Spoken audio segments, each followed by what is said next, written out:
Now, since the slaughter in Israel on Saturday, 900 people killed, 150 taken hostage, President Biden has talked to the country for 90 seconds. Is that appropriate? Absolutely not. I got to tell you, I've been so disappointed in this Biden administration in so many ways, and this is just the latest example. The first words out of the administration's mouth was to call on Israel to be responsible for de-escalation. Let's be clear who the victim is here. You know, our condolences and our thoughts and prayers are going with the state of Israel and her people who have suffered this barbarous, savage attack.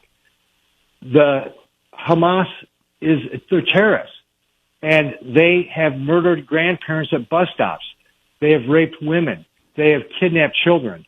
These are the perpetrators. These are the evil people, not the state of Israel.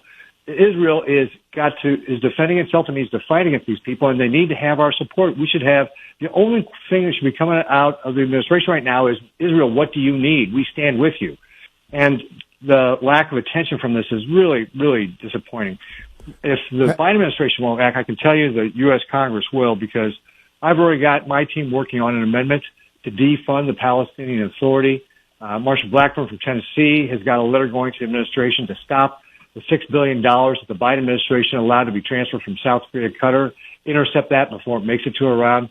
Iran is behind the funding and organization of this. We've got to take decisive steps to stop this evil force that is attacking the free peoples of the world.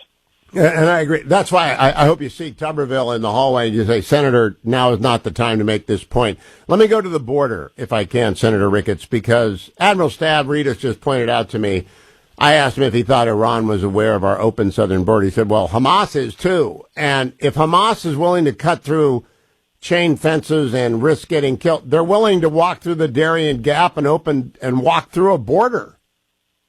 You're absolutely right, Hugh, and we've seen just a huge increase of the number of people crossing the border on the terrorist watch list.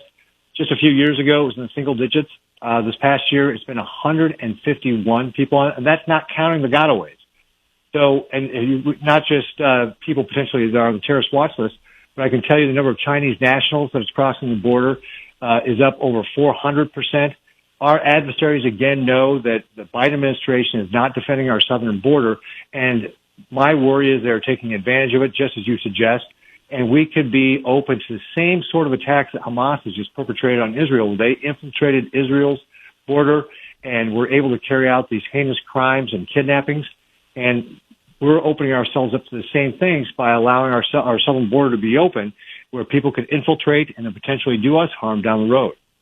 I don't know who foreign affairs who's running foreign affairs now. Senator Menendez has stepped aside. Who is your new chairman? Ben Cardin from Maryland. Has Senator Cardin called for a hearing on either the massacre in Israel or our open border since Saturday? We have not had any communication from Senator Cardin to be able to do that. Frankly, he would need Senator Schumer's help, because Senator Schumer is the one who has us right now on recess. Again, just really inexplicable, where we've been on recess up until, September 30th was our deadline to get the government funded. Senator Schumer has in recess 5 out of 9 weeks. And as soon as we passed a continuing resolution on Saturday night, right before the government shut down, he gave us Monday off, then he gave us Thursday off for Senator Feinstein's funeral, didn't have us in Fridays, got us off all this week. We've got so many important issues that we have to tackle, and yet Senator Schumer who's the leader of the Senate, who calls the shots, isn't having us working, doesn't have us in D.C. I'm very harsh on Senator Tuberville, but I want to point out, if you'd just been at work, you can move a nomination in 2 hours. So that's 5 nominations a day for each of those 5 weeks that you've been off. Yeah, and absolutely, we could, again, we appoint so many people throughout the government. We approve so many judges.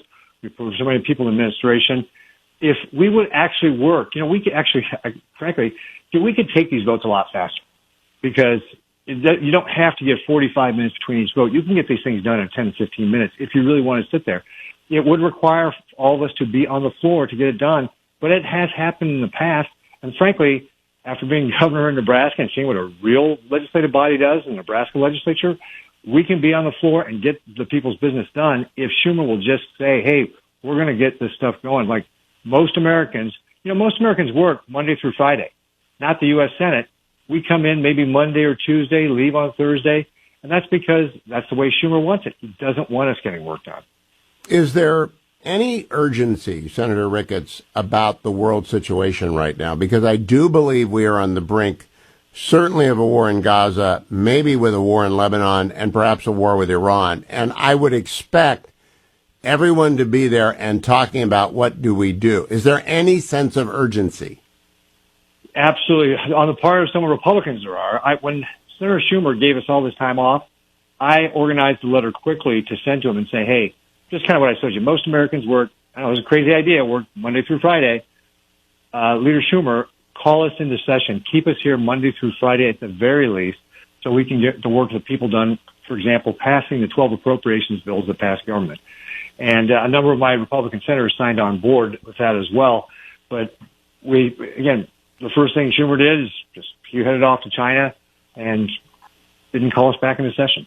By the way, talking about China, why did he go to China? Why are we doing anything with them? They are sending fentanyl into this country in massive amounts via the Sinaloa cartel. Why is he going to China? You have to ask Senator Schumer what the goal of going to China was. I agree with you. It's very clear they're our adversaries. They have been incredibly aggressive and hostile toward us. We need to be taking the steps to deter them, and it's not a strategy of appeasement that the Biden administration has pursued.